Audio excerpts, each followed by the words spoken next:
विशालकाय पहाड़ों, घने जंगलों और ऊंचे ग्लेशियर्स के बीच एक ऐसा रहस्यमय इलाका मौजूद है जहां 1988 से आज तक लगभग 20,000 लोग गायब हो चुके हैं।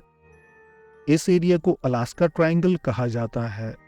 अलास्का के ज्यूनो, एंकरिज और यूकेविक मिलाकर ये ट्रायंगल बनाते हैं, जिसे बर्म्यूडा ट्रायंगल से कहीं ज्यादा रहस्यमयी माना जाता है, क्योंकि न केवल यहाँ सबसे ज्यादा लोगों के गायब होने की रिपोर्ट्स मौजूद हैं, बल्कि डिसअपीयरेंसेस के किस्से भी बेहद चौंकाने वाले होते हैं। ये न केवल एक पोर्टल है, बल्कि यहाँ तरह तरह के मिस्टिकल क्रीचर्स भी रिपोर्ट किए जाते हैं।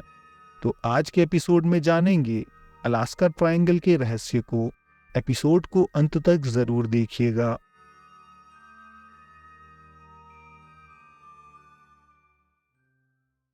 दोस्तों, अलास्का की बीहड़ टेरेन, हार्श वेदर इस इलाके को खतरनाक बनाते हैं। साथ ही यूएसए में सबसे ज्यादा प्राइवेट प्लेन्स मौजूद हैं, इसलिए हादसे भी ज्यादा ही होते हैं। लेकिन अलास्का ट्रायंगल में हो रहे डिसअपीयरेंसेस के किस्से सिर्फ दुर्घटना मात्र नहीं हैं। जनवरी 1950 डॉगलस C-54 स्काई मास्टर जहाज एल्मेंडोर्फ से मोंटाना के लिए निकला। ये प्लेन जैसे ही यूकॉन टेरिटरी से आगे पहुंचा, इसका संपर्क रेडियो से टूट गया। वेदर एकदम साफ था और सर्च पार्टीज को तुरंत अलर्ट कर दिया गया। यूएसए और कनेडियन मिलिट्री फोर्सेस के 7,000 सोल्जर्स ने लगभग 3.5 लाख स्क्वायर माइल्स के एरिया में खोज की, लेकिन इस जहाज का नामो निशान नहीं मिला। इसके 2 हफ्ते बाद इसी इलाके में एक और घटना घटी, जब एक छोटा जहाज कॉन्टैक्ट से बाहर होकर दुर्घटनाग्रस्त हो गया और उसके बचे हुए अवशेष तुरंत ही ढूंढ लिए गए, लेकिन उसके साथ मौजूद बड़ा एयरप्लेन गायब हो चुका था। अब बात यहीं खत्म नहीं हुई, बल्कि सर्च ऑपरेशन में शामिल गेराल्ड डिबेरी अपनी एटीवी में बैठकर एरिया एक्सप्लोर कर रहे थे, लेकिन ऑपरेशन खत्म होने के पहले ही वो जैसे हवा में गायब हो चुके थे। उन्हें ढूंढने के लिए ट्रेंड केनाइंस को लाया गया, लेकिन हैरानी की बात थी कि कुछ ही मिनटों के अंतराल के बावजूद वो डॉग्स गेराल्ड की ट्रेल नहीं पकड़ सके। गेराल्ड की एटीवी सुरक्षित सड़क पर मौजूद थी, लेकिन उनका कभी कोई पता नहीं चल सका। दोस्तों, अलास्का में गायब हुए लोगों की संख्या का एवरेज किसी भी खतरनाक जगह पर गायब हुए लोगों के एवरेज का डबल होता है।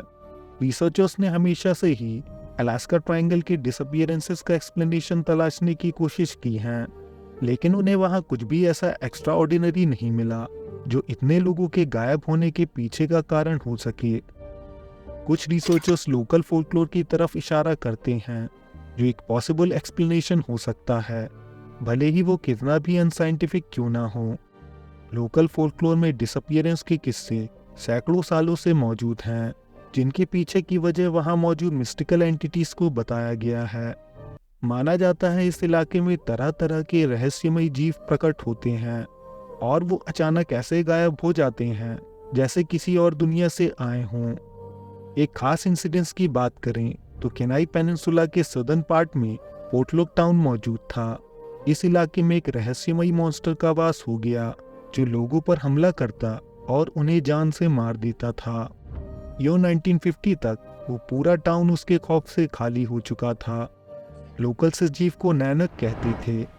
ये उसी तरह का जीव बताया गया है जैसे लोग आज बिगफुट या येती को डिस्क्राइब करते हैं।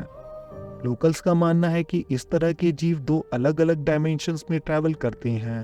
वो पोर्टल के जरिए हमारी धरती में आते हैं और जब चाहे यहाँ से गायब हो जाते हैं, और यही क्रीचर्स लोगों को अपने साथ अपने रेल्स में ले जाते हैं। यही वजह है अलास्का ट्रायंगल में उनकी लाश या हड्डियां तक नहीं मिलती। सुनने में तो ये काफी अजीब लगता है, लेकिन कुछ रिसर्चर्स का मानना है कि ऐसा संभव हो सकता है।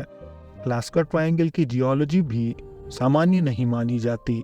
यूएस डिपार्टमेंट के जियोलॉजिकल सर्वे में सामने आया था कि इस इलाके में काफी मैग्नेटिक एनर्जी है।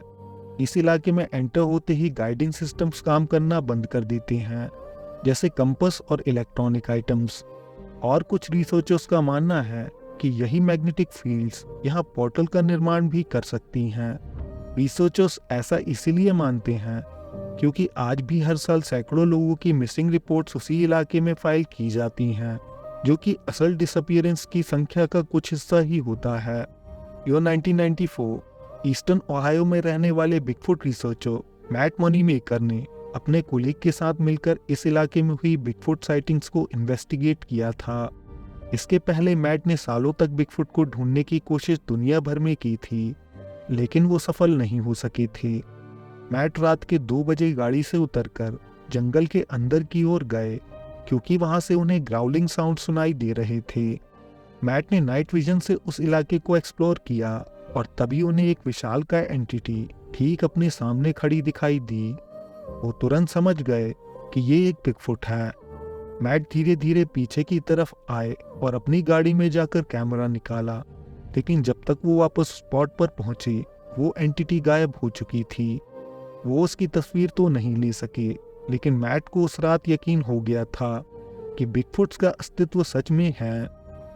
मैट का मानना है कि लोकल्स जिस एंटिटी की बात करते हैं वो दरअसल बिगफुट ही है, क्योंकि बिगफुट भी दूसरे डायमेंशन में पोर्टल के थ्रू ट्रैवल करने के लिए जाने जाते हैं और वो भी लोगों पर हमला कर देते हैं। बिगफुट एक विशाल ह्यूमनॉइड क्रीचर बताया गया है जिसका शरीर फर से ढका होता है। यूएसए और कनाडा के जंगलों में इस क्रीचर की साइटिंग्स रिपोर्ट की जाती हैं। 1958 से पहले इसे बिगफुट नहीं कहा जाता था। शायद यही वजह है अलास्का के नेटिव लोग इसे अलग नाम से जानते हैं। 1958 में एक जंगल में रोड कंस्ट्रक्शन के दौरान इंजीनियर को विशाल फुटप्रिंट्स मिले थे। उसने फुटप्रिंट्स को कास्ट कर लिया और उसी इंजीनियर ने इसे बिगफुट का नाम दिया था। फिर 1967 में रॉजर पैटरसन भी इस जीव की खोज में निकले और उन्होंने दुनिया के सामने वो फुटेज रखी जिसे आज तक बिगफुट के अस्तित्व का सबसे बड़ा सबूत माना जाता है। रिसर्चर्स का कहना है कि इस तरह के जीवों को देखने के किस्से नए नहीं हैं, बल्कि 3000 साल पहले भी बेबीलोनियंस ने ऐसे जीवों के किस्से शेयर किए हैं जिसे वो इनिडू कहते थे। ये ठीक वैसे ही डिस्क्राइब किए जाते हैं जैसे कि बिगफुट्स। रिटन डिस्क्रिप्शंस के अनुसार ये एनिडू अपने इलाकों को डिफेंड किया करते थे और पास आने वालों पर हमला कर देते थे। इतिहास में नजर डालें तो कॉकेसस में एल्मस का नाम मिलता है, ऑस्ट्रेलिया में इन्हें योवी कहा जाता है और हिमालयास में इन्हें येती कहते हैं। लोकल नैरेटिव्स बदलते रहते हैं, लेकिन डिस्क्रिप्शन एकदम सेम ही होता है। एक विशाल ह्यूमनॉइड क्रीचर जिसका शरीर बालों से ढका हुआ हो और जो काफी गुस्सैल स्वभाव का हो। लेजेंड्स की माने तो ये क्रीचर अपनी कम्युनिटी से कम्युनिकेट कर सकते हैं और इसके लिए वो टेलीपैथी का इस्तेमाल करते हैं। नेटिव ट्राइब्स इसे फर्स्ट वंस के नाम से जानती थी, क्योंकि उनका मानना था कि इन इलाकों में इंसानों से पहले यही जीव वास करते थे और हमने उन इलाकों पर कब्जा किया है। दोस्तों, अब अलास्का ट्रायंगल में एक और मॉन्स्टर की रिपोर्ट्स मौजूद हैं जो इन डिसअपीयरेंसेस के पीछे की वजह हो सकता है। इसे इलियामना लेक मॉन्स्टर कहा जाता है। अलास्का की सबसे बड़ी झील इलियामना झील है और यही उस मॉन्स्टर का घर बताई जाती है। साउथ वेस्टर्न यूएसए में मौजूद ये झील लगभग 6,40,000 एकड़ के इलाके में फैली हुई है। इस झील का सबसे गहरा हिस्सा लगभग 1000 फीट गहरा माना जाता है। इस झील से कोई भी रोड कनेक्टेड नहीं है। यहाँ फ्लोटिंग प्लेन्स और बोट के जरिए ही पहुंचा जाता है। यहाँ रहने वाले नेटिव टिंगलेट लोग इस मॉन्स्टर को गोनाकडेट कहते हैं। उनके अनुसार ये एक विशाल एक्वेटिक क्रीचर है जिसका सर और पूंछ भेड़िए के जैसी होती है और बाकी शरीर मछलियों की तरह स्केली होता है। इन क्रीचर्स की अनगिनत साइटिंग्स अलास्का और ब्रिटिश कोलंबिया के करीब रिपोर्ट की गई हैं। 1950s में पायलट्स और फिशरमैन के बीच इस जीव को लेकर काफी उत्सुकता थी, क्योंकि उस दौरान विशाल एल्यूमिनियम मछली जैसे जीव को देखने की रिपोर्ट्स सामने आ रही थीं। एंकरेज डेली न्यूज में 1979 में इस जीव को पकड़ने के लिए $1,00,000 का रिवॉर्ड भी रखा गया था। यो 1942 में पायलट एल्सवर्थ और बिली हैमर्सली ने झील के ऊपर से उड़ते हुए असामान्य लहरों को देखा। करीब से देखने पर उन्हें एक विशालकाय जीव दिखाई दिया जिसका कलर एल्यूमिनियम जैसा था और उसका सर अजीब सा था। हैमर्सली ने इसके बारे में एक आर्टिकल पब्लिश किया था जिससे लोगों में काफी अवेयरनेस बढ़ी। अब 1947 में पायलट लैरी रोस ने भी इस झील में लगभग 20 फीट लंबा एक जीव देखा जिसका कलर एल्यूमिनियम जैसा था। इसके बाद खास रिपोर्टेड इंसिडेंट्स में एक बायोलॉजिस्ट, मिशनरी और पायलट्स शामिल थे। दोस्तों, अलास्का ट्रायंगल में यूएफओ साइटिंग्स का भी काफ़ी लंबा इतिहास रहा है। विटनेसेस ने अक्सर आसमान में एक विशाल डिस्क शेप्ड ऑब्जेक्ट देखने के दावे किए हैं। माना जाता है इस इलाके में एलियंस एक्टिविटी काफ़ी हाई है। यहाँ पायलट्स अक्सर आसमान में उड़ते समय स्ट्रेंज लाइट्स और ऑब्स को रिपोर्ट करते हैं जो रिदमिक मूवमेंट करती हैं और गायब हो जाती हैं, और यही वजह है इस इलाके में सीक्रेट मिलिट्री बेसिस भी मौजूद हैं।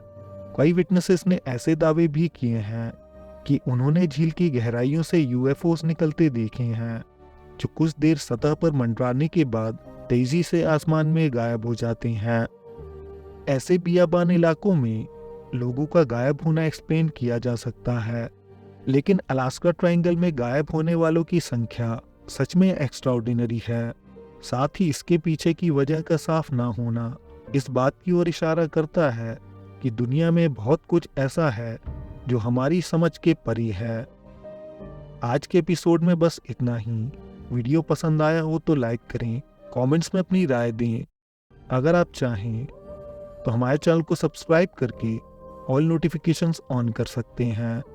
हम जल्द आपसे एक नए एपिसोड के साथ मिलेंगे। धन्यवाद।